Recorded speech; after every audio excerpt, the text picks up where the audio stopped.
세상의 변화를 알아가는 즐거움, 투자로 인생을 바꾸는 사람들, YG 클럽. 지금 고정 댓글을 확인하세요.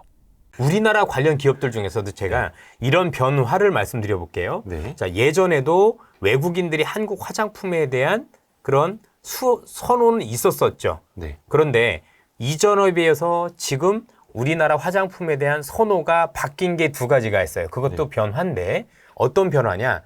첫 번째는 그걸 선호하는 사람들의 국적이 많이 바뀌었어요. 국적. 옛날에는 중국 사람들 중심으로 한국 화장품에 대한 수혜가 굉장히 컸다라면 네네네. 지금은 중국인보다는 미국을 비롯해서 중남미 또는 동남아까지 다양한 국적의 그런 그 국가에 있는 국민들이 한국에 대한 화장품을 선호하기 시작을 했다라는 게 다른 거죠. 네. 그러다 보니 선호하는 화장품 품목이 예전에는 뭐 아모레라든가 LG라든가 이런 특정 브랜드 중심이었다라면 최근엔 인디 브랜드 중심으로 많이 바뀌었다라는 거죠. 그렇죠? 그렇죠. 그래서 지금 예전에는 화장품 관련주가 올라가면 이런 브랜드 있는 기업들이 올라갔다라면 최근에는 인디 브랜드들이 올라가다 보니까 사실은 이 인디 브랜드의 뭔가 물건을 만들어주는 ODM 업체 중심으로 주가가 올랐다라는 게 변화였겠죠. 그쵸. 자, 그래서 같은 화장품인데 브랜드 있는 기업들은 아주 안 좋았어요. 예. 그렇죠? 아모레나 제가 볼 때 LG도 주가가 별로 안 좋았지만 네.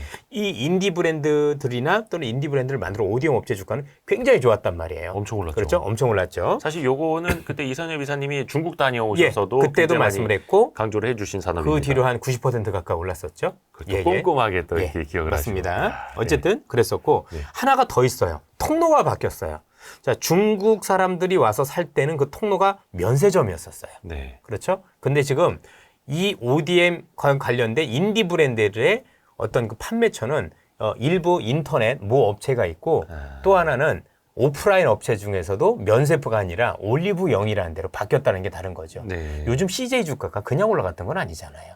그렇죠? 이걸 반영했다라는 거죠. 그래서 이렇게 반영하는구나. 그러니까 같은 화장품이었다라면 이제는 면세점이었다라면 이제는 이런 통로로 바뀌었다라는 게 변화였던 거고 네네.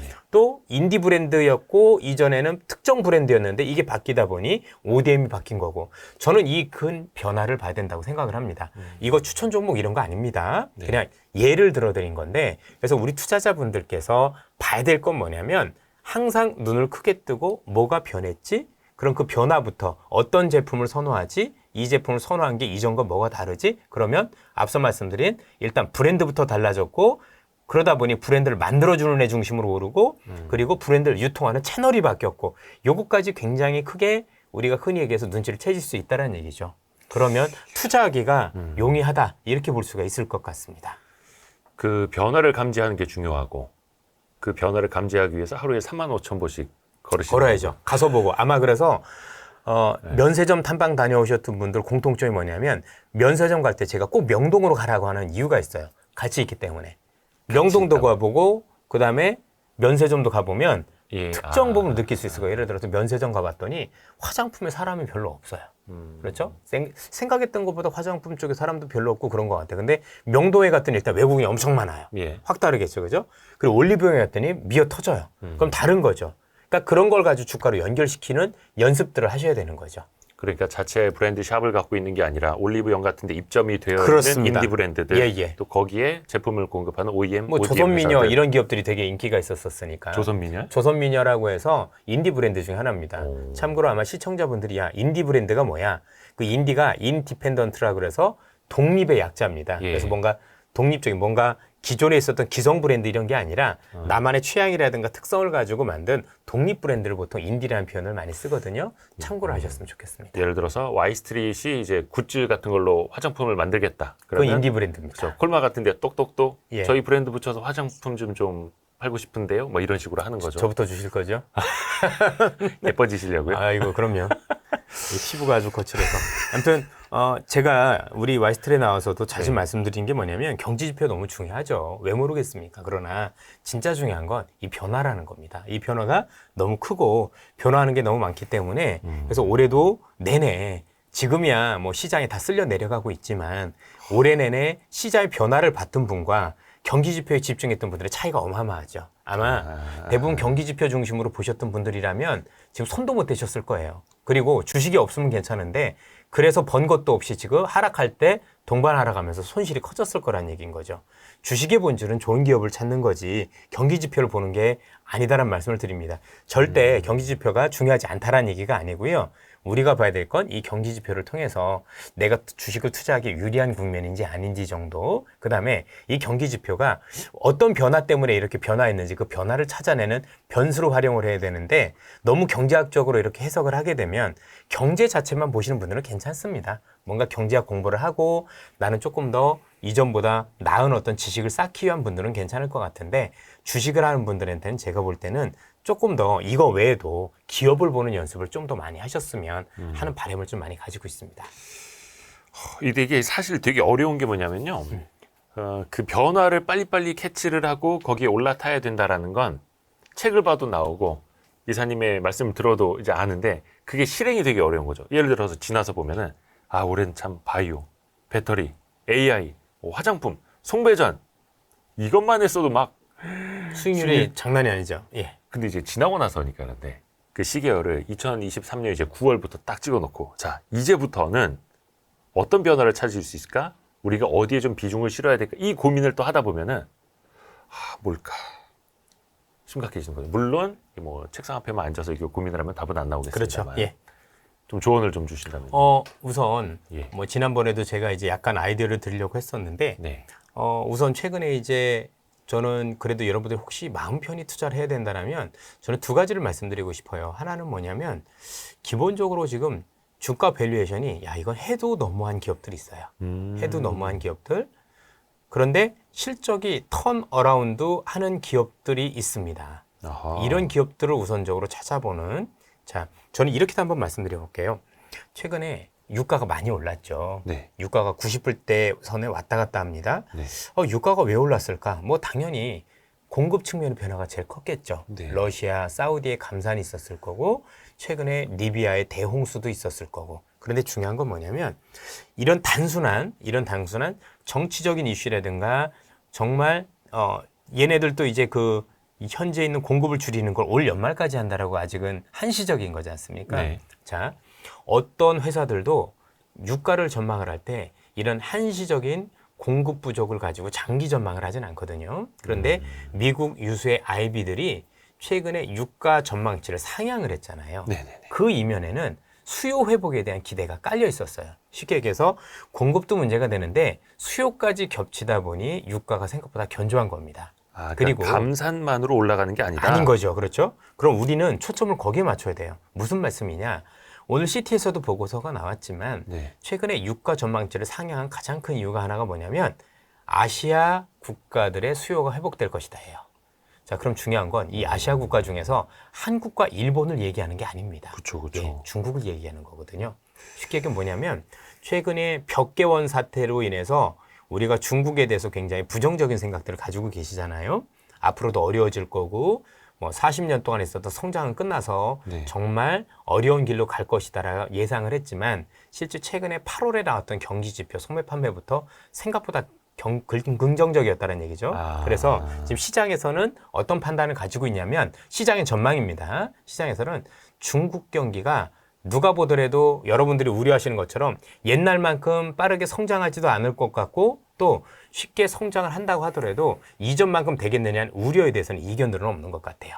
그런데 바닥은 찍었다라는 즉 최악을 찍었다라는 그런 전망들은 미국에서 공통적으로 나오고 있고 당연히 지금 여러분들 하루에 한 번씩 거의 중국은 경기 부양책을 하루에 한 번씩 내고 있습니다. 그렇죠? 그럼 이런 경기 부양책이 조금이나마 중국 경기 회복을 돕는데 충분히 일조를 할 것이다라는 전망이 있어서 그 관련 기업들이 오르고 있습니다. 그래서 최근에 많은 분들께서 보시면 기업들 중에서 은근히 주가가 나쁘지 않았는데 이런 엉망인 시장에서도 주가 흐름이 긍정적인 애들을 보면 일단은 철강이나 화학업종들 한번 주가 흐름 봐보세요. 의외로 견조합니다. 사실 수익도 났습니다. 제가 사실 지난번에 와서 드리려고 했던 기업들이 이런 기업들이었었거든요. 근데 의외로 수익이 괜찮습니다. 아주 적지 화학이라면 않은 뭐 정유화학도 그렇죠. 포함이 되겠죠. 그 중에서도 화학 중심으로 뭐 최근에 흑자 전환한다는 기업들도 눈에 띄고 있고 아마 밸류에이션을 보시면은요 거의 역사적 최저점이에요. 야 이건 아무리 그래도 이건 너무 심하지 않느냐 정도인데 앞서 말씀드린 것처럼 모멘텀이 생긴 거죠. 전반적으로 그러다 보니 어떻게 보면 이 변동성 있는 시장에서 훨씬 더 편안하게 즐길 수 있는 기업들이 되고 또 저는 여기에 유통이라는 산업도 마찬가지인 것 같아요. 예. 유통이라는 유통은 사업도 요즘 다들 잊고 지내는 잊고 지내는 건데 주가 한번 보세요. 의외로 견조합니다. 그렇죠. 이 기업들도 역사적 밸류에이션도 너무 싼데 주가를 올리려는 의지 또 생각보다 실적 개선도 많이 되고 있습니다. 왜 실적 개선이 많이 되냐면 외국인들이 많이 왔잖아요. 중국인들이 아니라 네. 그렇죠. 뭐 먼데 필요 없고 우리 여의도에 외국인 성지 있잖아요. 뭐 백화점 하나 그죠? H백화점. 어마어마하죠. H백화점 그렇죠. 네. 그러면 그런 것들이 다 실적으로 연결되거든요. 그래서 이 밸류에이션인데 이런 정도면 이런 거다라고 해서 이런 기업들 중에서 여러분들이 뭐 괜찮을 만한 기업들 한번을 잘 찾아보시면 저는 괜찮은 수익을 거둘 수도 있지 않을까라는 아이디어를 처음으로 가지고 있습니다. 이런 것들도 저는 좋은 아이디어가 될 수 있을 거라고 생각하고 요즘에 그 댓글 반응이나 이런 거 보면은 네. 그래도 이제 중국 쪽이 원체 한동안 위험해가지고 중국 콘텐츠들을 많이 좀 저희도 일부러 했거든요. 그럼 댓글 반응이 중국 쪽이 좋아질 거다, 중국 쪽이 최악으로 가진 않을 거다 이런 말씀 밑에 막 중국을 어떻게 믿느냐, 지금까지도 안 좋았는데 앞으로도 안 좋을 거다 이런 분들이 되게 많으세요. 그러시겠죠. 저도 충분히 이해합니다. 중국에 대해서 부정적인 생각들을 많이 가지고 계실 거고 조금만 중국 좋고 얘기하면 친중파로 몰리는 그런 일들까지 벌어지는데 그냥 친중파가 아니라 예. 매국노라. 매국노죠, 매국노. 매국노라. 근데 우리는 돈 버는 사람들이잖아요. 예, 그죠? 예. 그걸 객관적으로 좀 볼 필요가 있다고 생각하고 앞서도 말씀드렸지만 여러분들이 우려하시는 정도로 분명히 중국 경제 안 좋은 거 맞아요. 예. 그리고 앞서도 말씀드렸다시피 그 회복의 정도가 이전만 못하다라는 것도 인정이 된다는 얘기죠. 근데 주식은 항상 증감이 중요해요. 지금보다 조금이라도 나아지면 반응을 해요. 그죠? 예, 그러면 제가 보는 건 뭐냐면 최악은 지났다. 그리고 많이 올라온다가 아니라 지금보단 낫다예요. 지금보다 낫다. 근데 거기에 주가는 격하게 반응한다는 얘기죠. 튀어오르죠. 그렇죠. 그래서 이걸 보시라는 얘기입니다. 여러분들 생각할 때 경제학적으로 보면 야, 이 정도 올랐다고 좋게 얘기할 수 있어? 맞는데 주가는 그렇지 않다는 얘기예요. 또 반대로 주가가 고공행진을 하고 경제가 좋았는데 조금만 삐끗해도요. 주가가 와르르 무너져요. 그렇죠. 이게 주가의 속성이에요. 그래서 주식을 본들은 개선을 봐야 돼요. 그래서 안 좋은 것도 맞고 여러분들 우려하신 것도 틀린 게 아니란 얘기입니다. 맞는데 지금이 최악이라고 보는 거고 그 최악보다 조금만 좋아지면 주가는 제대로 반영을 하는 거죠. 그리고 핵심은 그거죠. 그 이하로 안 떨어지면 되는 거죠. 우리가 봤던 최악보다 더 떨어지지 않는다라고 생각을 하면 주가는 더 오르는 특성들을 가지고 있다는 점들도 우리가 냉정한 시각을 가지고 유지할 필요가 있습니다. 여러분들이 뭐 진심 어린 그런 애국심이나 그런 걸 폄하자라는 건 아닙니다. 너무 좋은 의견이시고 여러분들의 소중한 생각이긴 하지만 돈을 벌 때는 조금 더 우리가 생각했던 것보다 더 냉정할 필요는 있는 것 같아요. 냉정하게. 예, 냉정하게.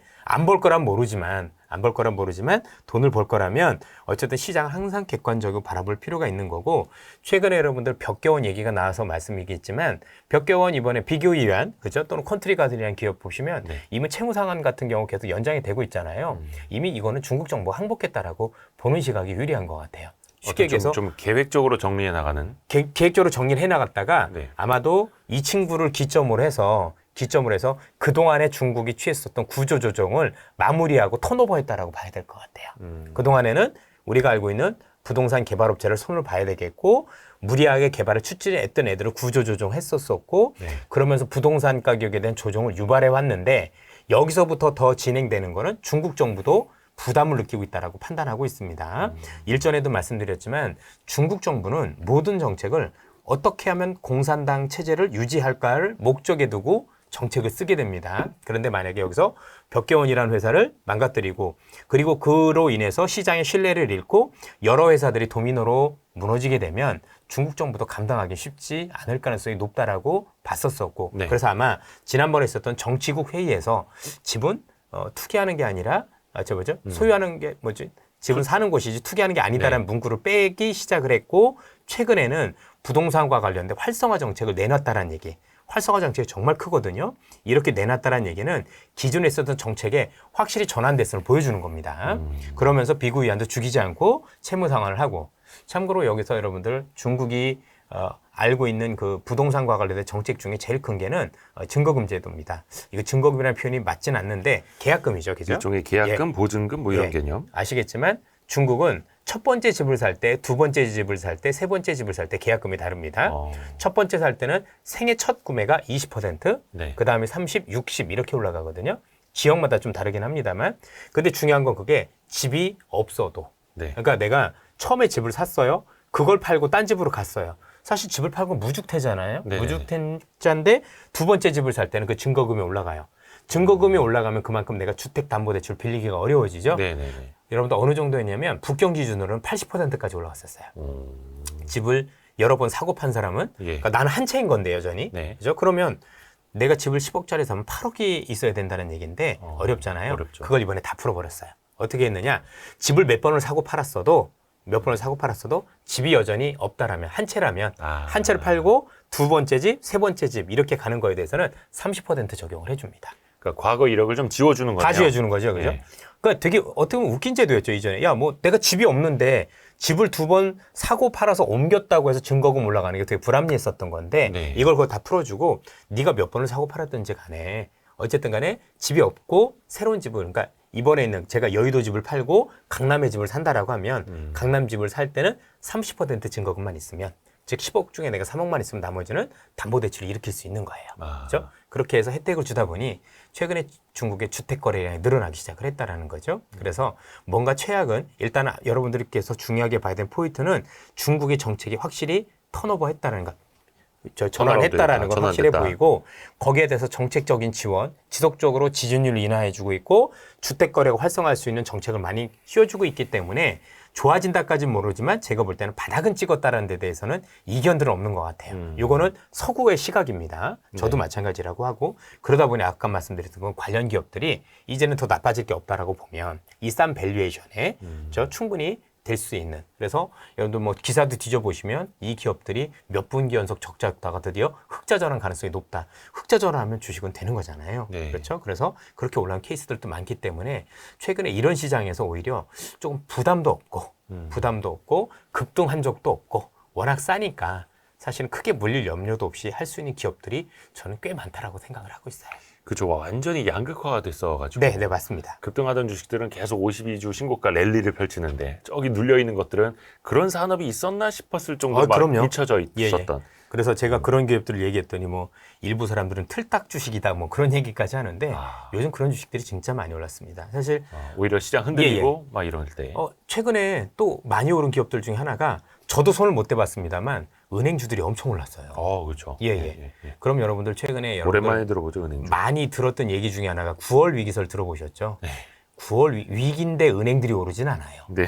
위기가 아니니까 은행주가 오르는 겁니다. 정확히는 위기가 아닌 게 아니라 위기가 이연이 되고 있는 거죠. 그렇죠? 계속 틀어막고 하면서 위기가 실제화되지 않게 막고 있는 거죠. 실제 위험한 건 맞지 않습니까? 그런데 그런 위험이 실제화되고 현실화되지 않을 것 같다라는 기대를 깔고 지금 시장을 움직이고 있다라는 점들도 보셨으면 좋겠습니다. 항상 저는 이 말씀을 드리고 싶습니다. 주식 투자하시는 분들은 시장을 보고 해석을 하실 줄 알아야 됩니다. 그렇죠? 나오는 경제를 하시는 분들도 의견도 너무 소중하지만 그분들도 저도 계속 사실은 다 맞춘다라고 얘기를 할 수가 없는 거고 맞출 수 있는 사람도 없고요. 연준도 석 달에 한 번씩 생각을 바꾸는 사람들인 건데 그 누가 앞날을 다 예측을 할 수가 있겠습니까? 예. 그건 불가능한 얘기인 거고 다만 그런 위험들이 있었을 때 이렇게 보시죠. 중국에 어떤 큰 위험이 있대. 한국에 신용 위험이 있대. 신용 위험이 있을 때 제일 먼저 하락하는 건 금융주입니다. 네. 그런데 금융주가 급등하면 우리가 생각을 잘못하고 있을 가능성이 높은 거예요. 가능성이 높은 거니 그게 왜 내가 움직이는 거하고 다르지라고 은행주가 금융주가 오르기 시작을 하면 왜 그런지 다시 한번 따져보셔야 돼요. 그래야 오류를 줄일 수가 있겠습니다. 그렇죠. 그 시장이 가르쳐주는 어떤 방향이 있는 건데 근데 오랜만에 들어봤습니다. 은행주 그리고 철강, 화학, 유통까지도 턴어라운드. 물론 이것도 기업별로는 좀 갈릴 많이 수가 다르고, 있어요. 완전히 많이 다르고, 경쟁력을 상실을 했거나 재무 구조가 망가진 회사도 있고. 기업들 잘 그러셔야 돼요. 그 예. 안에서 다 움직이는 거 아닙니다. 확실히. 그렇죠. 그게 조금 어렵긴 한데 이게 차트를 봐도 이렇게 흘러내리다가 뭔가 빵 한 방을 좀 보여준 기업들이 있으면 그럼요. 그때부터 거기서 스터디를 좀 시작을 하면은 좀 제가 볼 때는 접근이 쉬워지죠. 유통도 절반의 기업은 아닌 것 같아요. 예. 그래서 거기서도 종목 선별을 잘 해야 되고 화학주 중에서나 정유사에서도 선별을 되게 잘 해야 될 거고 그래서 종목별로 많이 다릅니다. 뭐 그런 것들은 잘 선별하시면 좋겠죠. 저는 그렇게 개인적으로는 좋게 보고 있다 정도로 보시면 될 것 같습니다. 그 섹터 내에서 예, 뭐 제가 꼭 맞는 건 아니니까 단순 참고만 해주셨으면 좋겠고 네. 다시 한번 말씀드리지만 추천의 개념은 아니라는 거 꼭 말씀을 드립니다. 예, 개인적인 생각이라는 정도. 추천은 그냥 이 영상의 좋아요만 추천 많이 해주세요. 예, 그게 추천이겠죠. 예.